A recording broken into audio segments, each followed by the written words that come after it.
Our top stories tonight: another school and a community leader's home destroyed by fire as violence over demarcation in Limpopo persists.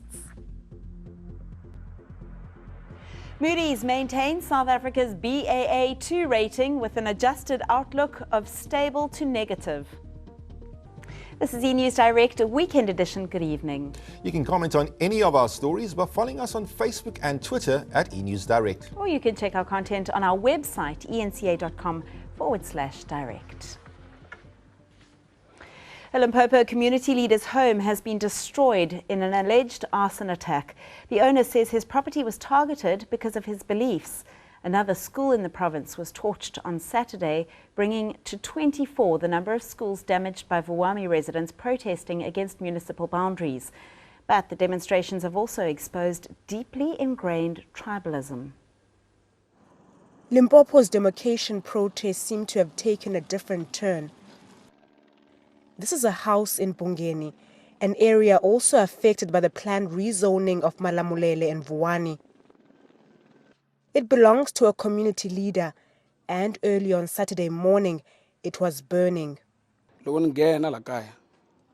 was past 3 in the morning. I heard a sound.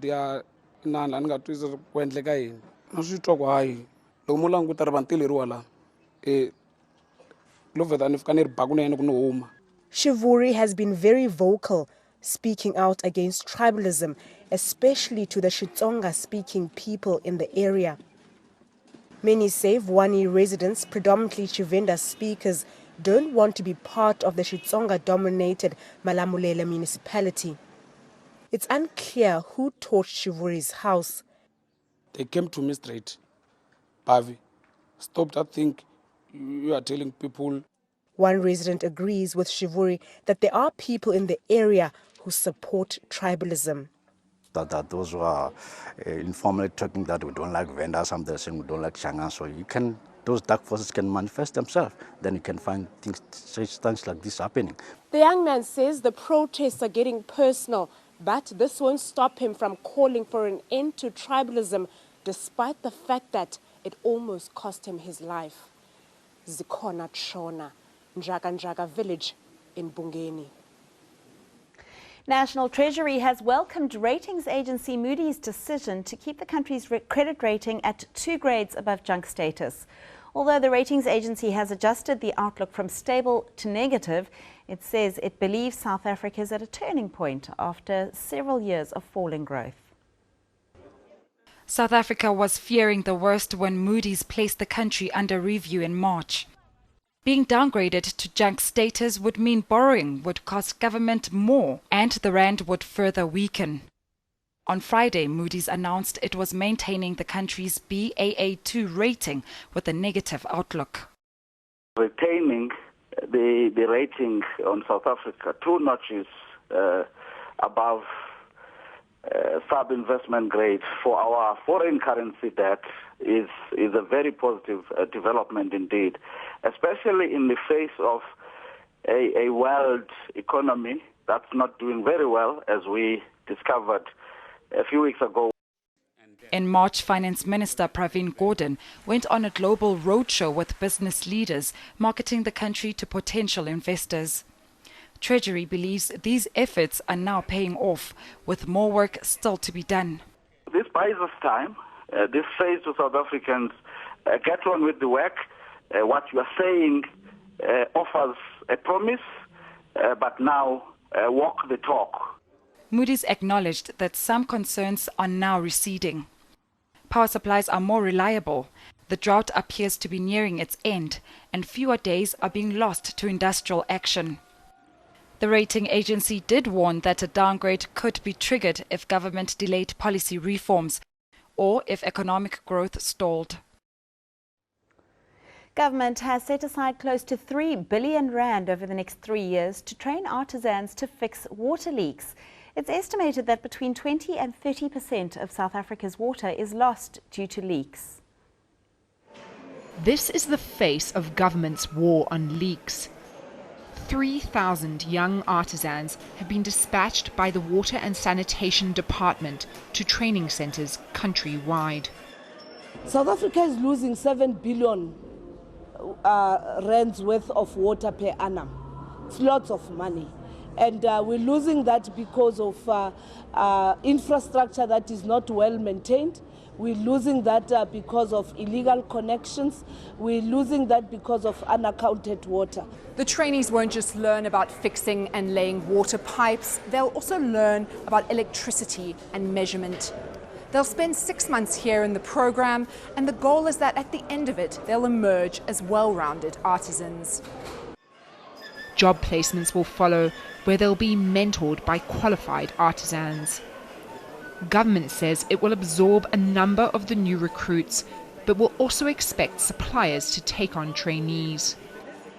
As South African, you really realize we have to help save water a lot, because there's people around the world there don't have water. So especially when we have most of features and then qualified mechanics, we have to minimize that possibility of leaking water.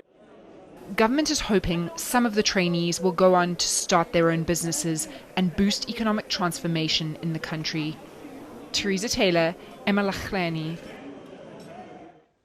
Thousands of cannabis enthusiasts took to the streets of Cape Town to demand the legalization of the plant.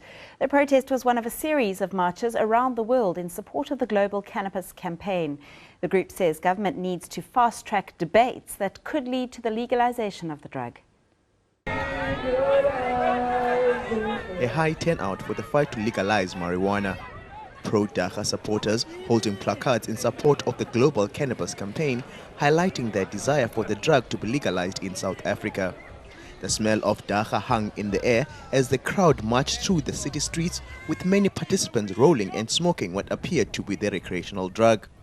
Police monitored the peaceful march and no arrests were made. Campaigners say they want the freedom to smoke the drug in peace without fear of prosecution. Why deny marijuana when it can help the nation, can decline even poverty? The government is complaining about the drinking and driving every Christmas, but they don't do nothing about the wine. Must stop drinking, drive, smoke and stay alive. Some argue there are advantages to legalizing the drug. It is a racist, imperialist gesture that we have not legalized weed yet. It cannot be that we are still incarcerating poor people that cannot afford anything else. Legalize it now! Yeah. If it's not legalized for people who want to smoke it, it should at least be legalized for people who want to use it for medicine, for people like cancer patients. Campaigners say they will continue to plan the marches until government gives in to their demands. Bonga Dlulane, Cape Town. Pretoria's skies were filled with an array of magnificent flying machines today. The South African Air Force Museum used its annual fundraiser as an opportunity to put some of its oldest birds in the air. Voted the #1 air show in the country. Every year, the South African Air Force Museum attracts thousands of airheads, eager to see what the country's aerospace industry has on offer. Skillful acrobatics proved to be a popular draw. This year's theme is Our Aviation Heritage. It gave the country's oldest warbirds a chance to prove they still pack a powerful punch by reenacting some of the techniques used in the bombing of Pearl Harbor in World War II. The South African Air Force Museum is the only one of its kind in the country that continues to put fighter aircraft in the skies. As the custodians of aviation heritage, it is extremely important that we generate the necessary funds to ensure that we can maintain our aircraft and also ensure that we can fly on days like this. The museum is hoping air shows like this one will attract the next generation to pursue a career in aviation. Narissa Subramani, Pretoria. Well, a wrap of international news now. Kenya has decided to close its refugee camps, a move that would displace more than 600,000 people. About half of these are living at Dadaab on the Somali border, the world's largest refugee camp. Kenya said the decision is sparked by security and economic challenges. The country announced the closure of refugee camps last year for the same reasons, but backed down in the face of international pressure. A huge wildfire that's devastated an oil town in Canada could double in size within the next 24 hours, fanned by high winds. The flames are now moving away from Fort McMurray, where more than 80,000 people have been evacuated since the fire started last Sunday. A land convoy evacuating people who'd fled northwards has had to be suspended as 60-meter flames flanked the only highway out of the region. Thousands have already been airlifted to other towns. And London's new mayor has been officially signed in after making history as the first Muslim to be elected mayor of any capital in the European Union. Human rights lawyer Sadiq Khan is the son of a Pakistani bus driver. His landslide win ended 8 years of conservative control of City Hall. Well, for these stories and more, go to eNCA.com/direct or follow us on Twitter and Facebook at eNews Direct. Great excitement outside our Johannesburg studios today as hundreds of wannabe stars queued up to audition for SA's Got Talent 2016. And they all seem to think they have what it takes.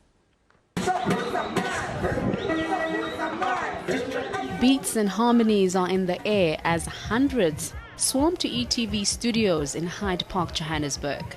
They're here to audition for SA's Got Talent 2016.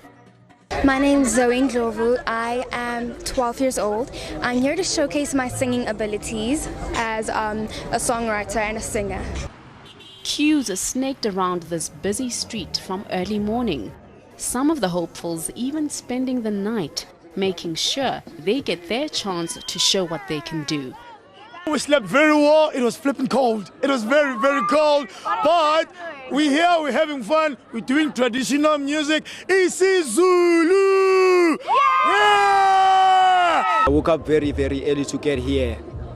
Made some sacrifices, and it cost me a lot to be here. So yeah, I will do my best. Will do the best in my power to win this competition. Throughout the day, the lines grew longer, with people eager to show off their talents. I'll be doing poetry, spoken word poetry. I'm gonna do it now, I'm gonna win it.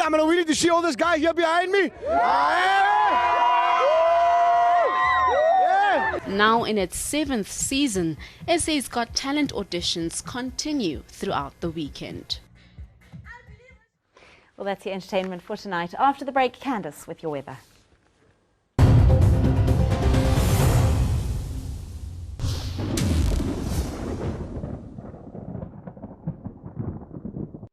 It's been a cloudy and cool Saturday over the central and southern part of South Africa. We're forecasting cloudy and wet weather along the east coast on Sunday, with isolated to scattered thundershowers over much of the interior, even extending through to the coast and over the northeastern part. Drizzle is forecast along the northeastern escarpment, and with a low along the west coast, we can expect some fog on Sunday. We're forecasting cloudy and wet weather for KwaZulu-Natal, with a watch of the possibility of heavy rainfall along the coast and the adjacent lying interior. Cool as we head towards Newcastle and Vryheid, both in the upper teens. Cold under the cloud for the Eastern Cape, with most of the rain in the morning along the coast. A windy day is expected, especially as we head offshore, with gale force winds in the forecast in the low 20s, with the possibility of thundershowers for Graaff-Reinet and Somerset East. We're forecasting thundershowers mainly over the interior part of the Western Cape, but also extending through to the Southern Cape coastline. Things should remain dry and warm in Cape Town with a high of 25 degrees, but with a very slight chance of morning showers. Dry for Alexander Bay and Springbok, with isolated to scattered thundershowers throughout the Northern Cape. We're forecasting a cool day over the eastern and southern part, and you'll see cold weather for the Free State on Sunday, mostly cloudy with isolated thundershowers and most highs in the mid-teens.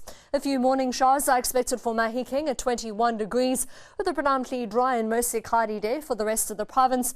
Still warm for Phalaborwa, Messina and Lephalale, all in the mid-20s, with rain in the forecast for Tzaneen at 19. Drizzle is expected for Ermelo, Bombela and Mkondo. Drier as we head towards the Highveld with a cool to mild day throughout Mpumalanga. In Gauteng, we might see a few isolated thundershowers over the southern parts. Pretoria, though, remaining partly cloudy and dry at 22 degrees.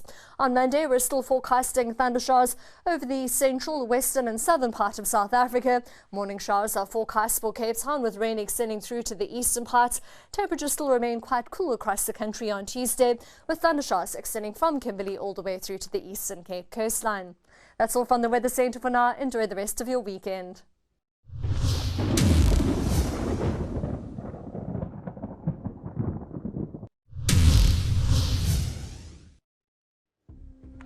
A recap of your top stories now before we say goodnight. Another school and a community leader's home destroyed by fire as violence over demarcation in Limpopo persists. Moodys maintains South Africa's Baa2 rating with an adjusted outlook of stable to negative.